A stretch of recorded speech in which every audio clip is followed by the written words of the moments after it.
Buenas tardes a los que se conectaron ahora, último. Bueno, bienvenidos. Llegamos al taller número 3, como dice Lili, orden o caos. Eso es lo que vamos a determinar hoy. Y hasta ahora lo que hemos estado haciendo y lo que hemos establecido hasta acá, vamos a mencionar 3 cosas. Primero, que los límites son necesarios para el orden, la funcionalidad y la seguridad de nuestros hijos y de la familia toda. ¿Se acuerdan? Habíamos estado hablando sobre eso. Segundo, que mediante la disciplina instruimos, enseñamos y corregimos las conductas de nuestros hijos para desarrollar en ellos la capacidad de autocontrol. ¿Sí? Habíamos hablado que no es por una cuestión de que nos hagan caso porque nos tienen miedo, sino porque ellos tienen que aprender a manejarse con un sistema de autocontrol. Y tercero, que la fuente más saludable y efectiva para establecer límites y disciplina son los valores. No a través del miedo, no a través de amenazas, sino manejarnos a través de lo que son valores. Este espacio se llama Cultura Smart Padres, ¿sí? ¿Se acuerdan que habíamos hablado de esto? Que Smart está relacionado con el tema de ser listo, de estar listo, preparado, ¿sí? Eso habíamos compartido en la primera charla, de ser inteligentes en nuestra función de papás, ¿sí? Entonces, bueno, esto que decía Juan es que los padres Smart formamos a nuestros hijos para la libertad responsable, ¿sí? Eso es un poco lo que habíamos compartido el viernes pasado, el tema de los valores, ¿sí? Los valores los trabajamos para la libertad responsable. Muy bien, hoy queremos hablar de la valoración que le damos a los valores y a las normas que se desprenden de los valores. Parece ¿sí? un trabalengua. Parece un trabalengua. Pero en realidad ese es el tema que queremos ver hoy. La valoración que vamos a hacer de cada uno de los valores que nosotros vamos a tener como familia y las normas que de esos valores que nosotros vamos a tener como familia se van a desprender. Vamos a dar un ejemplo como para que lo podamos entender un poquito mejor. Piensen en esta situación. Tenemos un hijo en edad adolescente, ¿sí? Este hijo tiene un amigo, un muy amigo, un mejor amigo, ¿sí? Son amigos desde la primaria y se quieren mucho y siempre están juntos y siempre comparten, ¿sí? Resulta que en un momento, este amigo de nuestro hijo, en una charla entre ellos, privada, ¿sí? Le empieza a decir, ¿sabes qué? Estoy harto de la vida, no me interesa nada, yo ya no soporto esto, no quiero vivir más, ¿sabes qué? Ojalá me muera, me voy a matar, ¿sí? ¿Qué pasa con esto? Ahí tenemos un muy buen amigo.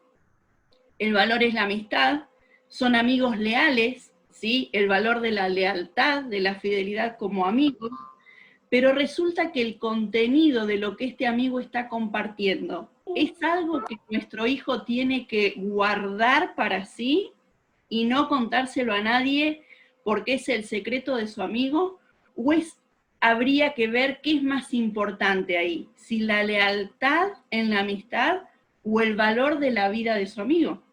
Por ahí para nosotros, como adultos, es tal vez muy fácil resolver esta situación y decir, no, a ver, eso no te lo podés guardar, tenés que hablar con alguien y tenés que buscar ayuda para tu amigo. Pero para un adolescente, que es la etapa en la que tal vez los amigos tienen mucha más importancia que los padres, ¿sí? Los chicos comparten y valoran mucho más la amistad y disienten con los padres en todas las cosas porque están en la etapa, ¿se acuerdan que dijimos? En la que desafían todos los límites, la disciplina y cuestionan constantemente por qué tienen que hacer lo que nosotros les decimos, ¿sí? Entonces, en esta etapa para ellos no es tan fácil poder evaluar y decidir cuál va a ser el valor que va a tener más valor, ¿sí? En este caso. Ahora, para que nuestros hijos puedan aprender a poner valoración a los valores y saber qué si bien todos los valores son buenos, ¿cuál es el que tengo que hacer predominar o cuál tengo que priorizar en esta circunstancia? Primero tenemos que empezar nosotros, ¿sí?, a saber cómo vamos a manejar el valor que le vamos a dar a cada valoración y a cada norma, ¿sí? ¿Se entiende más o menos cómo es la idea? ¿Sí? Buenísimo. Si nosotros no logramos establecer este orden en los valores según la situación que nosotros estamos viviendo, entonces en vez de tener orden en función de los valores, vamos a tener como, a ver, si pusiéramos una escala del 1 al 10, ¿sí?, en importancia de los valores, y todos los valores van a ser 10 para todas las circunstancias, no vamos a poder lograr aplicarlos correctamente. Pero si nosotros decimos, bueno, según la circunstancia o la situación que estamos viviendo, si bien todos los valores son buenos y los tenemos que tener en cuenta, entre el valor de la amistad y la fidelidad de la amistad, tenemos que priorizar el valor que tiene la vida, ¿sí? Entonces, esto es lo que nosotros también le tenemos que enseñar con nuestras propias actitudes y las valoraciones que nosotros vamos a hacer en cada circunstancia a nuestros hijos, ¿sí? Los primeros que tenemos que aprender a poner el valor correcto a las situaciones y a los valores somos los padres, ¿sí?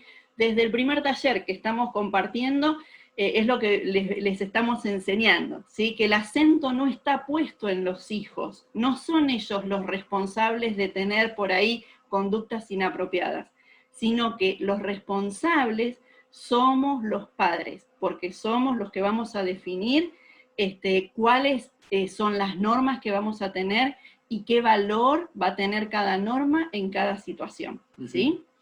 Y qué importante que es, yo me tomo del ejemplo que daba Lili, ¿no?, de este chico que se entera esta situación de un amigo, de un íntimo amigo que le está pasando muy feo, muy difícil, y todo va a depender de la enseñanza que haya en la casa para que ese chico se pueda sentir con la libertad de poder compartir lo que le está pasando a su amigo. Ahora, cuando esa contención o ese espacio para el diálogo, ese sentarnos y escucharnos mutuamente no está desde los padres, desde el seno familiar, esa situación no se va a dar tan libremente y tan fácil para que ese hijo, ese chico, pueda contar lo que le está pasando a su amigo, o puede llegar a pasar también de que sea a el propio hijo, ¿se entiende? O sea, por eso los momentos de diálogo, los momentos de poder compartir, esos canales de comunicación tienen que estar siempre abiertos, pero tienen que estar abiertos desde una perspectiva o una dinámica de ser escucha mutua, no desde el estar tal vez condenando o estar acusando, ¿no? Muy bien, el tema de establecer los límites y la disciplina desde los valores es un proceso que está en constante cambio. ¿Por qué?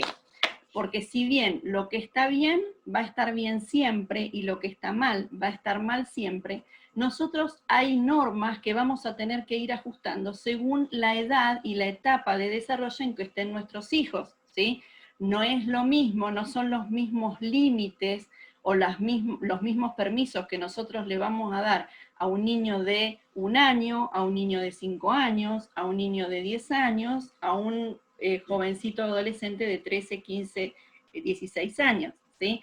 Tenemos que ir ajustando también las normas a la etapa en que nuestros hijos están, según sus capacidades físicas, emocionales y cognitivas, ¿se entiende? Por ejemplo, nosotros a un niño pequeño no le vamos a permitir que prenda una hornalla para prepararse una leche, ¿sí? Pero llega una edad en que nuestros niños tienen que haber aprendido a prepararse una leche solos, ¿se entiende? El tema de tijeras, escaleras, fuego, manejo de dinero, salidas, ¿sí? Cada etapa va a tener su amplitud o su restricción. ¿Por qué? Porque según la capacidad física, la capacidad emocional y la capacidad cognitiva que nuestros hijos tengan, nosotros vamos a marcar cuál va a ser el límite para esa situación, ¿sí? Entonces, por eso decimos que esto es algo que está en constante cambio. ¿Cuál es nuestro objetivo en el tema de límites y disciplina y de poder valorar los valores y las normas según la situación que estamos viviendo? Lo que nosotros buscamos es que nuestros hijos tengan autonomía. ¿Qué es la autonomía? Es la capacidad de decidir y de manejarse por ellos mismos ante las situaciones que tienen que enfrentar. ¿Por qué? Porque no siempre papá y mamá vamos a estar con ellos. No todo el tiempo papá y mamá estamos con nuestros hijos, ¿sí?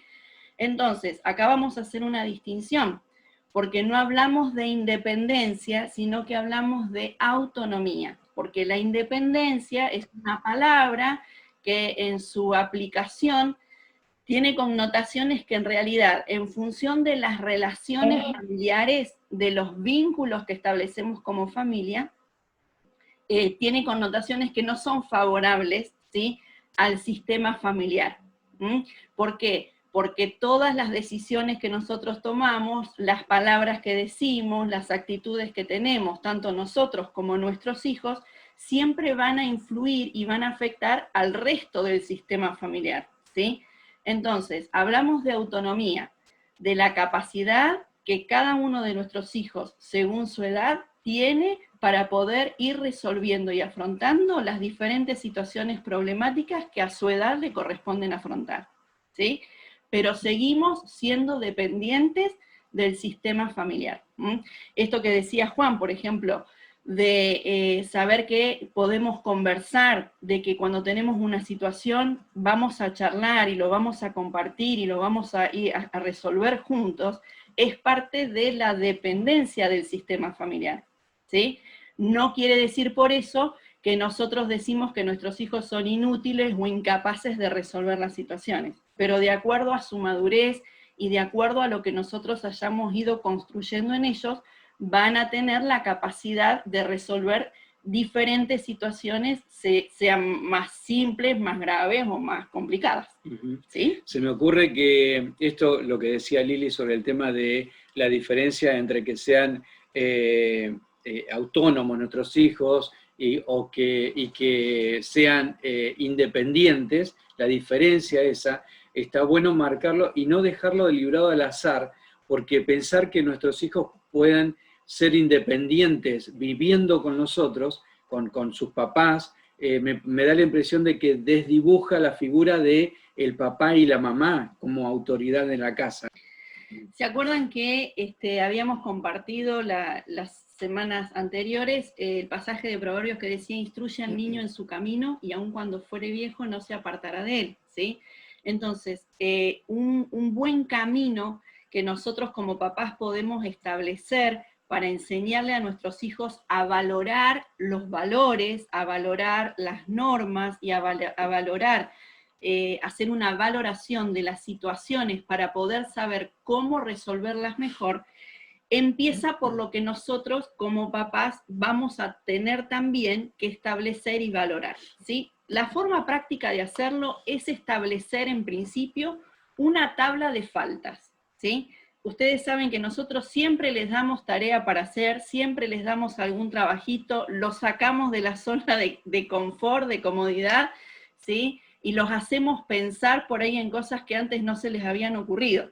De alguna manera, esta es la idea de los talleres, ¿sí? Que podamos ver un punto de vista que tal vez antes no habíamos visto. ¿Qué es esto de la tabla de faltas? Nuestros hijos, en función de las normas y los valores que nosotros como familia decidimos que vamos a tener y que vamos a trabajar y que van a hacer las pautas que van a marcar nuestras conductas.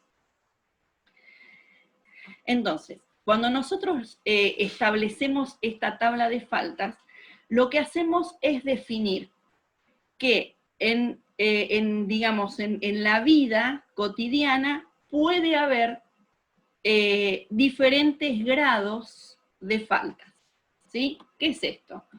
Bueno, vamos a determinar, por ejemplo, faltas leves. esto siempre, no, o sea, yo no les puedo decir, esta siempre va a ser una falta leve, esta va a ser una falta intermedia, esta va a ser una falta grave, porque eso lo tienen que definir cada uno de ustedes, ¿sí? Como decíamos el otro día, si mamá está sola, lo define mamá, si el papá es el que está solo, lo define el papá, y si hay papá y mamá en casa, tienen que trabajar en el acuerdo, ¿sí? Eso también lo vamos a hablar en el próximo taller, la importancia del acuerdo entre los papás, ¿sí? Pero esto lo van a definir cada uno de ustedes en función de los valores que han elegido que su familia va a tener y de las normas que ustedes disponen que en su casa tienen que estar vigentes, ¿sí? Les doy un ejemplo como para que lo podamos entender. Una falta leve de pronto es, no sé, derramar la taza de café con leche en el desayuno, ¿sí? Pongámoslo así. Estamos por desayunar, servimos el café, y el hijo, en vez de decir, ¿podés pasarme el azúcar, por favor?, estira su brazo hacia a través de la mesa, y cuando va a agarrar la azucarera, hace el codo para atrás y tira la taza de café en la mesa, ¿sí? ¿Está bien o está mal que pase eso? Y en realidad no debería pasar eso. ¿Por qué? Porque tenemos la opción justamente de decir, me podés alcanzar, ¿sí? Entonces evito los movimientos bruscos que pueden llegar a producir que se vuelque el café. Ahora, ¿es algo tan grave eso? ¿Ha muerto alguien porque se derramó café? No, ¿sí? Entonces, ¿podemos considerar este tipo de situaciones como una falta leve? Y yo creo que sí. Entonces, la acción en función de esa falta leve que nosotros vamos a tomar también va a ser una reprimenda leve, ¿sí? En todo caso, decirle, hijo, mirá lo que hiciste, bueno, ahora te tenés que cambiar, busquemos, hay que limpiar, bueno, genera toda una situación en la casa, pero no es algo tan grave que necesita de mi parte una explosión de enojo y una penitencia, un castigo y una consecuencia terrible. ¿Se entiende? ¿Cuáles son las siguientes faltas? Bueno, las faltas intermedias. Ya no es una cosa tan así nomás, ¿sí? Que se nos volcó algo y que entonces generamos un malestar y que hubo un retraso y que, bueno, hubo pérdida de productos alimenticios y demás, sino que ya la falta es un poco más grave, ¿sí? Por ejemplo, nosotros ponemos la norma en nuestra casa de que adentro de casa no jugamos con la pelota, por ejemplo. ¿Sí? Qué aburrido, dice acá. Bueno, supongamos que esa sea la norma que yo tengo. En casa adentro no jugamos con la pelota. ¿Por qué? Y porque ahí está el florero, está la lámpara, está el teléfono, ¿sí? Las plantas. Entonces, eventualmente, si nosotros jugamos con la pelota dentro de la casa, lo más probable es que de alguna patada de la pelota rompamos algo, ¿sí? Entonces, la norma establecida es no jugamos con la pelota dentro de casa. Ahora resulta que en un momento se arma el partidito, ¿sí? Entre nuestros hijos, empezaron, pelota va, pelota viene, y de pronto, ¡chao! ¿Qué pasó? Se cayó la lámpara, ¿sí? Se rompió. Esta es una falta intermedia, porque si bien, digamos, se rompió algo, tampoco es una cosa que le costó la vida a una persona, ¿sí? O que lastimamos a alguien o que le causamos una situación tremenda. ¿Pero por qué es intermedia? Porque ya había un orden y una norma establecida, y no se respetó. Entonces, es una falta a la que sí le voy a tener que poner algún tipo de sanción, ¿sí? Listo, la pelota a mamá. Se guarda dentro de la pieza, no se juega la pelota, ¿sí? A ver, eso también ustedes lo van a definir, cuál va a ser la consecuencia que esa acción va a tener. Pero lo que yo voy tratando de hacer es que vayamos teniendo la idea de qué es una falta leve y cómo la vamos a manejar, qué es una falta intermedia y cómo la vamos a manejar, ¿sí? Y que esto también depende de cada edad, ¿no? Porque, obviamente. O sea, una cosa es hablar de esto, de faltas leves, intermedias y demás con chicos chiquitos, y otras cosas es hablar con estas faltas, esta tabla de faltas, con adolescentes. Ya se habla en otro, porque por otro lado también, ya con un adolescente uno ya se puede sentar y dialogar, y a veces con los chicos uno maneja otro tipo de límites y de disciplina, ¿no? Pero sea con niños o con adolescentes, siempre vamos a tener faltas leves, faltas intermedias, faltas graves. ¿Sí? Este orden siempre va a estar, pero se va a ir modificando de acuerdo a las actividades que por la evolución normal del crecimiento de nuestros hijos van a ir teniendo actitudes nuevas, conductas nuevas, y nosotros tenemos que ir acomodándonos al ritmo de crecimiento de nuestros hijos también, ¿sí? Son todas cosas que nosotros tenemos que aprender a darles el valor, ¿sí? No estoy hablando de los valores que compartíamos la semana pasada de amistad, vida, justicia, sino esa escala del 1 al 10, qué tan grave es lo que pasó, cuál es la valoración que yo voy a hacer de la situación, ¿sí? Y a quién le va a corresponder, según el grado de responsabilidad que cada uno de nuestros hijos haya tenido en la situación, la consecuencia más fuerte y la consecuencia mínima, ¿está bien? Pero todas esas son las decisiones que nos tocan a nosotros como papás ir manejando en el día a día con nuestros hijos. No hay una tabla ya establecida para todas las familias y para todos los padres, ¿sí? Este es el trabajo que nos corresponde a cada papá en relación a cada uno de nuestros hijos, ¿sí? Y en su conjunto también. Una falta grave, por ejemplo, la falta de respeto a los padres. Eso es algo que no está bien, eso es una falta grave. ¿Por qué? Porque si no respetamos a nuestros padres, difícilmente vamos a poder respetar a cualquier tipo de autoridad que después tengamos fuera del hogar.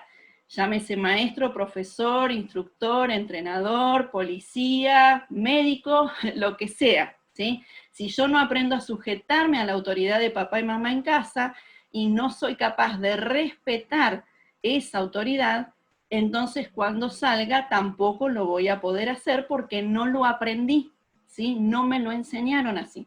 Entonces, las faltas de respeto a los padres son faltas graves, y la falta grave tiene que tener, por lo tanto, una consecuencia que sea acorde a la falta grave. ¿Se entiende?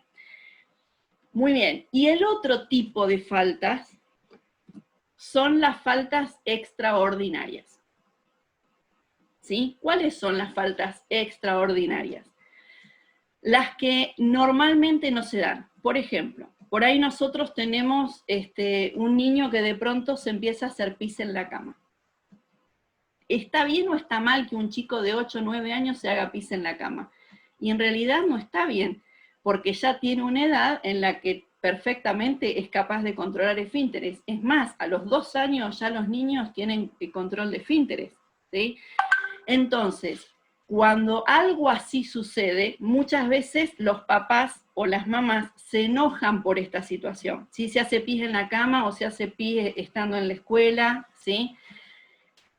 ¿Por qué se llaman faltas extraordinarias? Porque no son propias o comunes del comportamiento de nuestros hijos, o porque son etapas que ya han sido superadas, como por ejemplo esto de que se hagan pis a los 8 o 9 años, es una etapa que ya fue superada, la del aprendizaje de control de esfínteres. Pero si un niño de esa edad, o de cualquier edad después de los 2 años y medio, 3, que ya controlan perfectamente esfínteres, se empieza a hacer pis, es porque eso es un síntoma de una situación más grave que le está pasando al chico. Entonces, frente a las faltas extraordinarias, lo bueno es no enojarse, sino poder acercarnos a nuestro hijo, a nuestra hija, y empezar a ver cuáles son las situaciones que están alrededor de él en ese momento, qué situaciones están pasando, qué está pasando en casa, ¿sí? Puede ser que haya habido un conflicto en la familia y entonces el niño hace una regresión y se empieza a hacer pis encima. Si le pasa en la escuela, puede ser que haya una situación en la escuela, ¿sí? Tal vez de bullying, alguna situación que no está pudiendo resolver y a través de hacerse pis está llamando la atención porque no sabe cómo hacer para pedir la ayuda que necesita. Entonces, las faltas extraordinarias siempre van a ser el síntoma de una causa más grave. Frente a estas situaciones, nosotros como papá, como mamá, tenemos que averiguar qué es lo que está pasando en torno a nuestro hijo. Y hay cosas que sí las vamos a saber, porque si es por una situación interna de la familia, porque hay un divorcio, porque hubo una situación de violencia, por lo que fuere, nosotros sabemos cuál es la situación que está causando ese nivel de estrés para que él se esté haciendo pis, por ejemplo. También los niños que se hacen pis muchas veces está relacionado con el tema de abuso, ¿sí? Abuso sexual. Entonces, nosotros ante esas situaciones, les digo hacerse pis como puede ser morder también, por ejemplo. Hay chicos que nunca tienen problemas de conducta, nunca se pelean con los compañeritos ni los amigos, y de pronto mordieron a un compañero y lo lastimaron. Entonces, eso es sí o sí porque hay una situación más grave que nuestro hijo no sabe cómo resolverla, y esa es su forma de manifestarse pidiendo auxilio, pidiendo ayuda. Entonces, faltas leves, intermedias y graves son faltas a normas que nosotros hemos establecido, ¿sí? Que se rompen y que nosotros ya de antemano, como vamos a ver ahora, no solo establecemos cuál es el nivel de gravedad que va a tener, sino que también de antemano establecemos cuáles van a ser las consecuencias a la violación de esta tabla, ¿sí? Pero en el caso de las faltas extraordinarias, nuestra función siempre va a ser averiguar y resolver la situación base que está haciendo que nuestro hijo tenga esta falta extraordinaria. Otro ejemplo, por ejemplo, de las extraordinarias, me acordé de una vez que nos contaron de un chico que en la escuela secundaria ya, de repente empezó a tener notas muy bajas, siendo un excelente alumno, ¿no? Resulta que uno de los profesores cita a los padres, lo cual va solamente la mamá, y la mamá le comenta que en realidad lo que estaba sucediendo es que los papás se estaban separando, ¿no? Entonces, este desempeño del hijo en la escuela empezó a verse afectado por la situación que vivía en la casa. Esa es una falta extraordinaria, o sea, empezó a rendir mal en la escuela, pero porque había otra situación en su casa, en su hogar, que lo estaba afectando y lo estaba afectando mucho, ¿no? Entonces, por eso... De esta forma, cuando nosotros establecemos de antemano faltas leves, intermedias, graves, extraordinarias, según los valores que tenemos, según la etapa en que nuestros hijos están, nos ayuda a poder corregir y valorar solamente la conducta y la situación que está pasando, ¿sí? Y evitamos así reaccionar nosotros desde nuestras emociones, ¿sí? ¿Por qué? Porque a veces nosotros tenemos un mal día, y como estoy cruzada, entonces lo mínimo hace que explote, ¿sí? Por ejemplo, nosotros habíamos dicho, falta leve, tirar el café. Tengo un mal día, porque en el trabajo me fue mal, la compra que iba a hacer no la pude hacer, porque encima pinché una rueda, y encima ahora vos venís y volcás el café. Entonces exploto, y ¡ah, mira lo que hiciste, pero cómo no te das cuenta! ¿Sí? Y hacemos un escándalo por algo que no es tan grave. Cuando sucede esto y yo estoy emocionalmente desbordado por un montón de otras cosas que me pasaron, tengo que tomarme ese minuto de parar y decir, a ver, ¿es tan grave?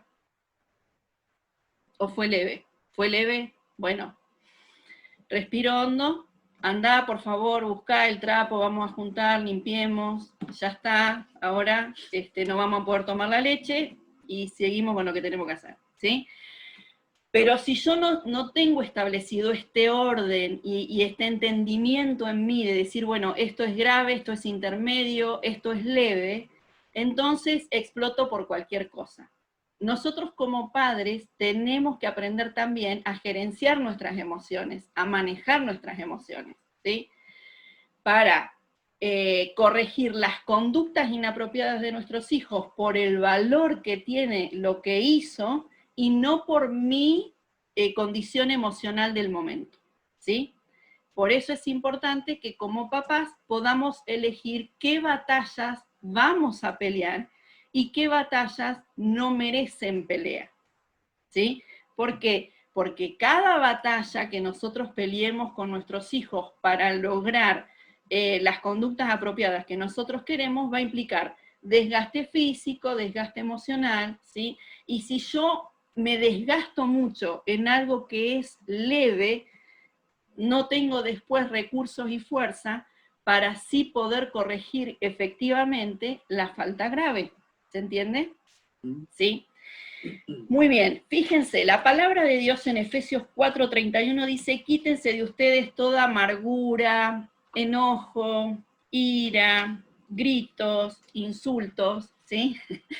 Todas esas cosas las tenemos que sacar de nosotros. Ese es el mejor consejo. Ahora, para yo poder evitar gritar, amargarme, enojarme, violentarme cuando mi hijo comete algo que es incorrecto, la mejor forma es tener esto establecido, ¿sí? De la tabla de faltas, de saber cuáles cosas van a ser graves, cuáles menos graves, ¿sí? Y cuáles son las extraordinarias que no me voy a enojar, sino que necesito buscar la forma de ayudar a mi hijo, ¿sí?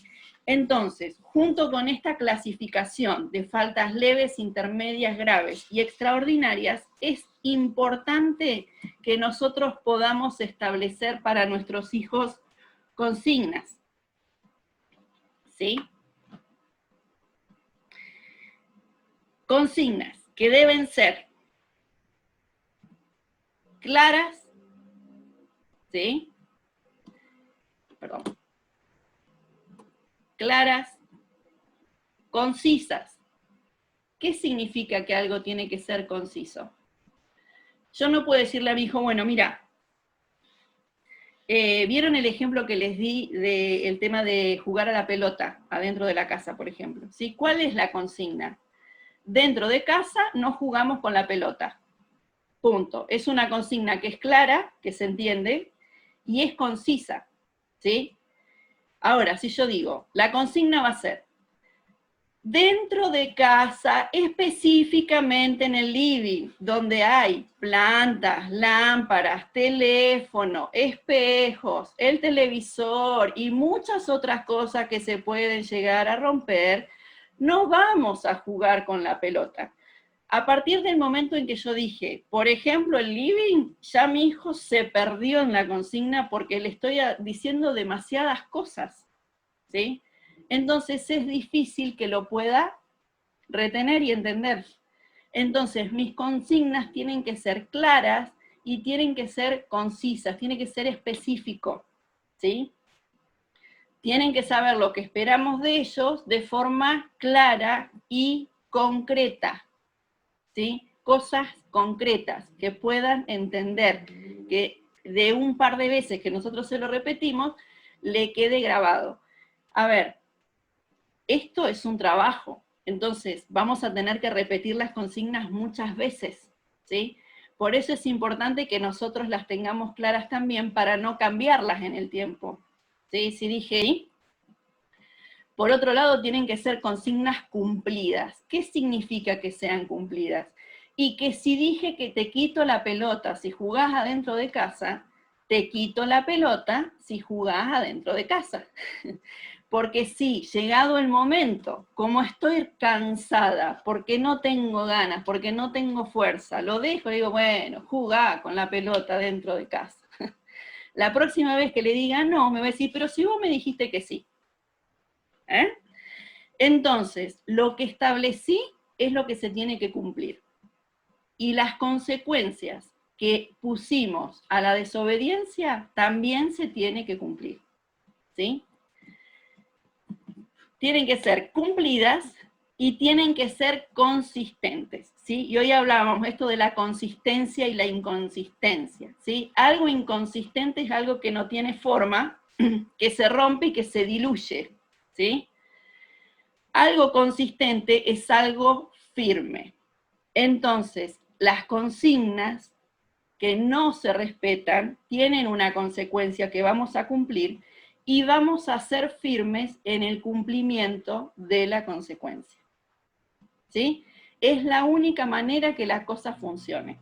Porque si yo un día digo sí y otro día digo no, y después digo, bueno, ahora lo vemos, y si siempre estoy cambiando, va a ser muy difícil para mis hijos poder entender lo que yo les estoy queriendo enseñar. Pero si yo puedo sostener las cosas en el tiempo, si yo puedo ser consistente, voy a lograr ver en ellos el fruto de lo que estoy sembrando. Muy bien. En la vida, dice Mafalda, súper genia, inteligente Mafalda, dice, en la vida no hay premios ni castigos, sino consecuencias. ¿Sí? Y de esto lo vimos la semana pasada, cuando dijimos, no corregimos ni con premios ni con castigos, sino que hay consecuencias. ¿Sí? A cada falta le va a corresponder un tipo de consecuencias. ¿Cómo hacemos entonces para establecer estas consignas y que queden establecidas y claras para nuestros hijos? Bueno, lo primero que vamos a usar, la primera herramienta que tenemos que usar es el diálogo. Obviamente dijimos que cuando los niños son más pequeños, por ahí los diálogos son mucho más cortos y más sencillos, porque decimos, mi amor, esto no se hace, y si lo haces, te va a pasar tal cosa, ¿sí? Y por ahí no va a haber mucha más discusión porque los niños pequeños todavía están en formación y no tenemos por qué dar tantas explicaciones que más que aclarar, los van a enredar, ¿sí? Y va a hacer que nuestra consigna no sea clara, concisa y consistente, ¿sí? Pero a medida que los chicos crecen, en esta etapa en que dijimos que se disparaba la cognitiva, ¿sí? Esto de ya no es el por qué para aprender, sino el por qué de cuestionar, por qué te tengo que hacer caso, y por qué no puedo ir, y por qué no puedo hacer, ¿sí? Cuando entran en esa etapa, nosotros tenemos que aprender a dialogar con ellos, tenemos que sentarnos y tomarnos el tiempo de poder conversar. Entonces, a través del diálogo, lo que vamos a establecer son acuerdos. Mira, la cosa va a ser así. Esto no te lo voy a permitir porque no es bueno para vos, no te hace bien, no es sano, no es apropiado para tu edad, por el motivo que nosotros entendamos que es correcto. Nunca está bueno decir, no lo vas a hacer porque no, porque lo digo yo, porque soy tu mamá y punto. ¿Sí? Porque esa no es una razón que nuestros hijos van a aceptar. ¿Sí? Entonces, esto del diálogo y de los acuerdos es porque voy a buscar un motivo que sea consistente. Otra vez volvemos a la consistencia. Tiene que haber consistencia en por qué sí y por qué no. Porque dijimos que límites y disciplina no es solamente decir que sí. Hay muchas cosas que van a ser sí o sí. Esto lo tenés que hacer. ¿Sí?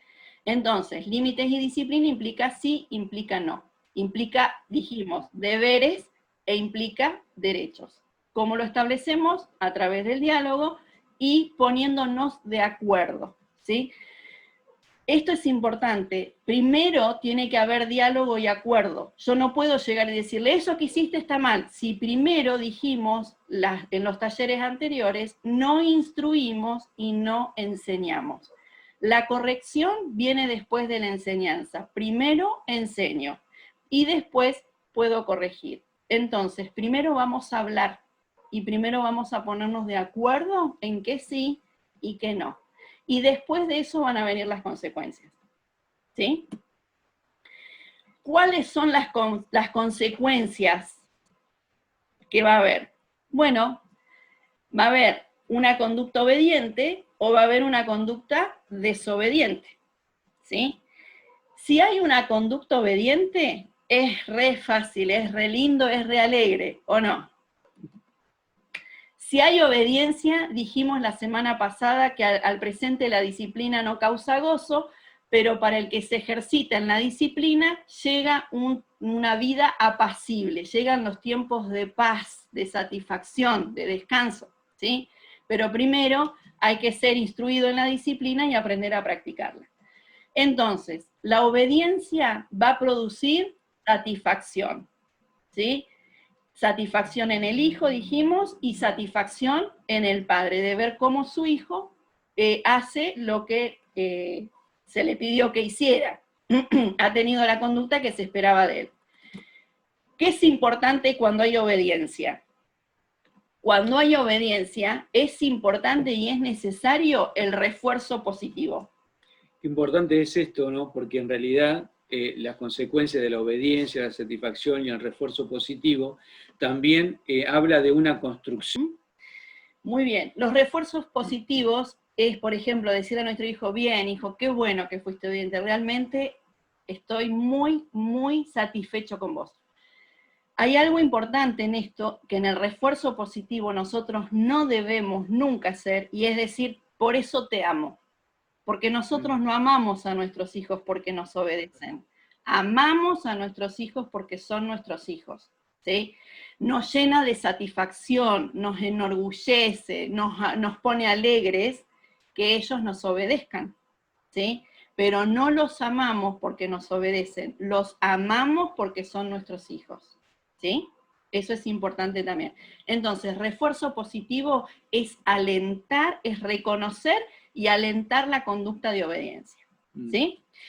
Me gusta pensar de que el amor a nuestros hijos no está condicionado a su comportamiento, ¿no?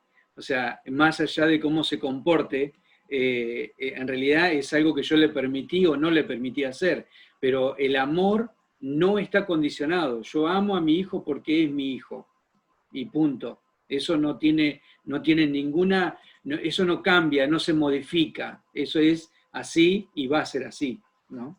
Y está bueno que nuestros hijos lo sepan, ¿sí? O sea, que cuando se mandan una macana, yo no dejo de amarlo, es mi hijo y yo te amo. Me molesta lo que hiciste, pero yo a vos te amo, ¿sí? Y reforzarlo y decirlo las veces que sean necesarios es muy importante. Muy bien, esas son las consecuencias buenas, ¿sí? O sea, diálogo, acuerdo, hubo obediencia y estamos todos felices. Ahora, ¿qué pasa cuando no se respetó el acuerdo y hay desobediencia? Bueno, cuando hay desobediencia hay pérdida de privilegios, ¿sí? Cuando nosotros en el diálogo establecimos el acuerdo y establecimos cuáles iban a ser las consecuencias si hubiera habido desobediencia y cuáles van a ser las consecuencias si hay obediencia, entonces es necesario que nosotros cumplamos con la consecuencia que establecimos para la desobediencia, ¿sí? Y en esto es importante decir que la consecuencia a la desobediencia, la pérdida de privilegios, porque ¿qué pasa cuando hay satisfacción?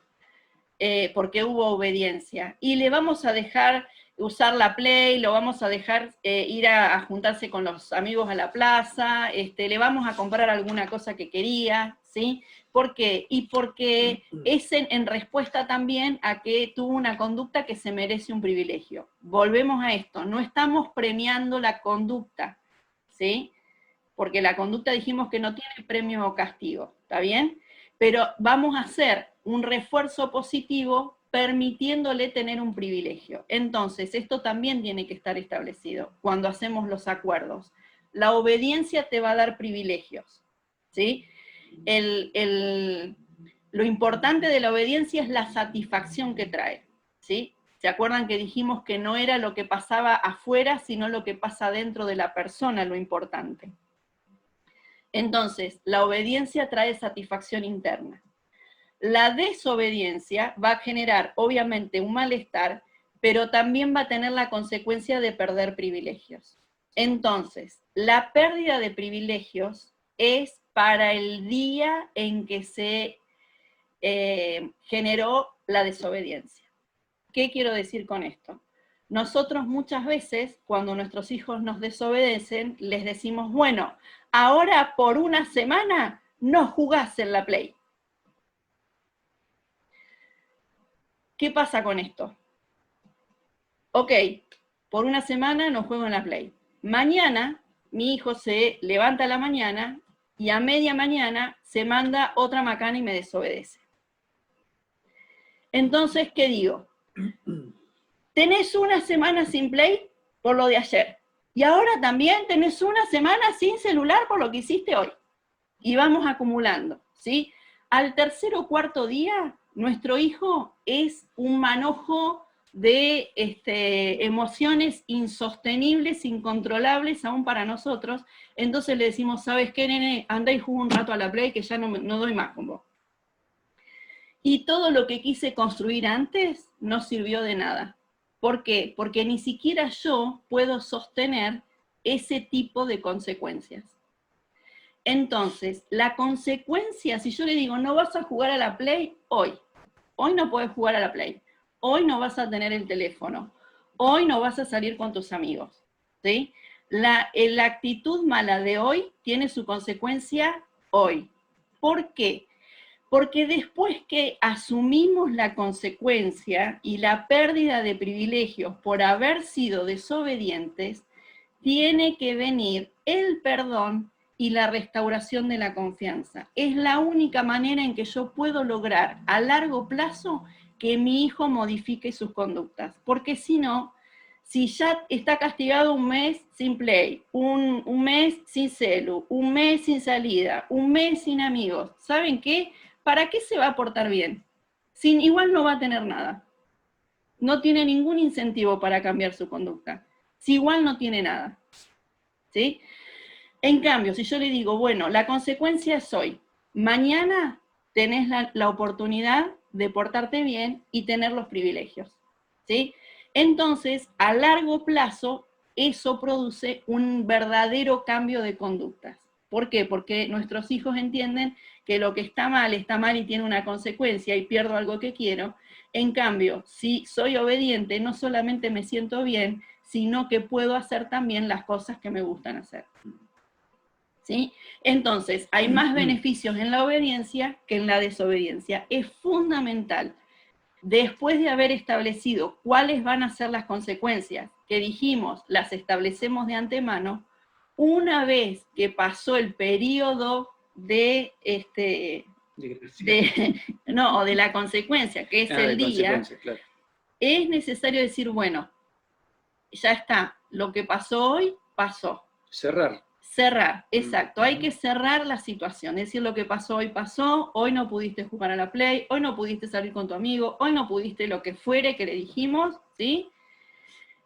Pero mañana tenés otra oportunidad. Te quiero mucho, hijo, y confío en que vos podés ser mejor que lo que hiciste hoy. ¿Sí? Entonces, restauramos la confianza. Eso genera y fortalece un vínculo. Entonces, cuando nos tengamos que sentar otra vez a hablar, a establecer nuevos acuerdos, cuando tengamos que decir esto no porque no te conviene, porque no te hace bien, ¿sí? ¿Se acuerdan que la semana pasada usábamos el pasaje que decía, podemos hacer lo que queremos, pero no todo nos conviene, ¿sí? Entonces, enseñarle estas cosas a nuestros hijos, perdonarlos y restablecer la confianza, generan el vínculo a través del cual nosotros vamos a poder seguir trabajando en el cambio y la mejora constante de la conducta de nuestros hijos, ¿sí? Hay, yo les leí hace un rato el tema del pasaje que decía, quítense de ustedes enojo, amargura, ira y griterías, y ese pasaje después dice, sean buenos, compasivos y perdónense mutuamente. ¿Qué le enseñamos a nuestros hijos cuando nosotros perdonamos sus faltas y sus errores y restablecemos la confianza? Que todos nos podemos equivocar, pero todos también tenemos una nueva oportunidad. Nosotros como papás nos hemos equivocado muchas veces. O el papá que no se ha equivocado nunca, le cambio el lugar, se pone a dar el taller. Los papás muchas veces nos hemos equivocado. Entonces, reconocer la falta, pedir perdón, restablecemos la confianza y tengo la oportunidad de hacerlo mejor. Si yo le doy esa oportunidad a mi hijo, él también me va a dar esa oportunidad a mí. Juan decía, la construcción se hace desde que los niños son pequeños, y eso es lo mejor, eso es lo ideal, pero tal vez hoy estamos acá con un hijo de 13, 14 años, ¿sí? Y nunca tuvimos antes la oportunidad de ser aconsejados o de recibir herramientas para poder educar mejor a nuestros hijos. Pero si nosotros somos capaces hoy de sentarnos con ese hijo y decirle, mira hijo, me equivoqué en un montón de cosas, hoy me doy cuenta que me equivoqué en un montón de cosas, y necesito que me des otra oportunidad, porque yo te voy a dar otra oportunidad también a vos, ¿sí? Entonces el perdonarnos mutuamente genera los espacios de crecimiento y genera la oportunidad de cambio, ¿sí? Por eso es necesario que nosotros podamos perdonarnos, reconciliarnos, ¿sí? Y dar la nueva oportunidad. Muy bien, Mateo 6:34 es un pasaje muy lindo, si lo quieren anotar para después buscarlo, dice, así que no se preocupen por el mañana, porque el día de mañana trae sus propias preocupaciones. Los problemas del día de hoy son suficientes para hoy. Y esta es la verdad que tenemos que aprender a manejar como papás. Lo que pasa hoy, lo resolvemos hoy. Y mañana tenemos todos una nueva oportunidad, ¿sí? Yo de ser una mejor mamá y vos de ser un mejor hijo, ¿sí? Entonces, crecemos juntos y alimentamos y fortalecemos los vínculos. A ese tipo de establecimiento de límites y disciplinas se lo llama consecuencia lógica, ¿sí? Consecuencias lógicas a las conductas. Y esa es la forma de educar y formar a nuestros hijos en la libertad responsable. Soy libre de hacer lo que quiero, pero siempre que sea responsable de asumir las consecuencias que mis conductas tienen. También. Las preguntitas para trabajar esta semana. ¿Estoy corrigiendo a mis hijos desde mis emociones desbordadas o desde consignas claras, concretas y acordadas de antemano en función de los valores que como familia tenemos? ¿Qué tipo de consecuencia estoy estableciendo? ¿Son concretas, cumplidas y consistentes o son demasiado extensas e inconsistentes hasta para mí? ¿Puedo sostener lo que digo o no?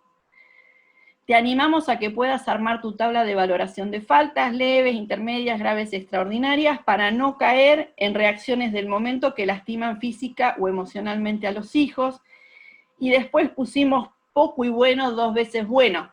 Comenzá a generar consignas claras, concisas, concretas, que se cumplan y sean consistentes.